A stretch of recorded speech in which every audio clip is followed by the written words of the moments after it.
We also sat down with Texas Senator Ted Cruz before an event at the Iowa Hall of Pride.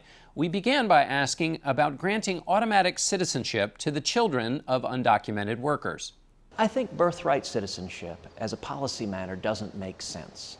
We have right now upwards of 12 million people living here illegally. It doesn't make any sense that our law automatically grants citizenship to their children, because what it does is it incentivizes additional illegal immigration. But the heart of what Donald proposed, and indeed what I've introduced, is we've got to get serious about securing the borders. And if you go and you talk with law enforcement, as you know, I represent Texas. We've got 1,200 miles of border with Mexico.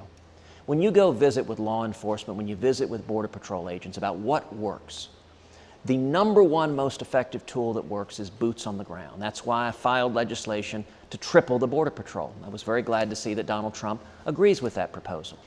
The legislation I filed would also increase fourfold the fixed wing and rotary wing aircraft, so we use technology to monitor the border to supplement the boots on the ground. But then beyond that, 40% of illegal immigration doesn't come across the border at all. It's visa overstays. So the legislation I introduced would put in place a strong biometric exit-entry system so we can stop visa overstays.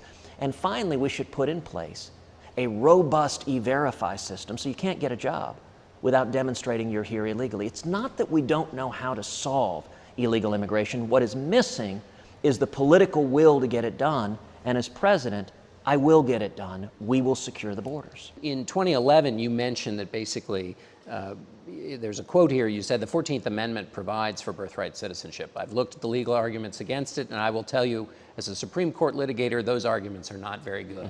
So as a legal matter, though, it can't be touched, right? Well, no, that's not true. So there are two different pieces. There's the policy matter and the legal matter.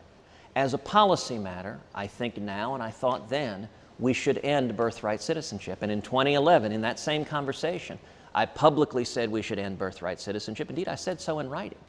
Now, there's a second question: how does one do it? And constitutional scholars differ in terms of the way that it can be effectively done. Some constitutional scholars argue Congress could pass a law defining what the words on the 14th Amendment, subject to the jurisdiction, means.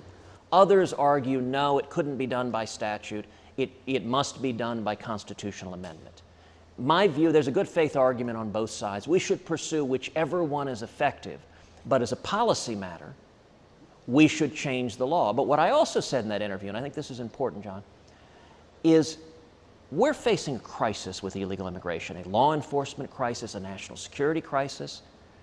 Any change in birthright citizenship, be it a statute or a constitutional amendment, will take many, many years. So the first priority should be securing the border, and we can do that with a president, unlike President Obama, who will actually enforce the laws and get the job done.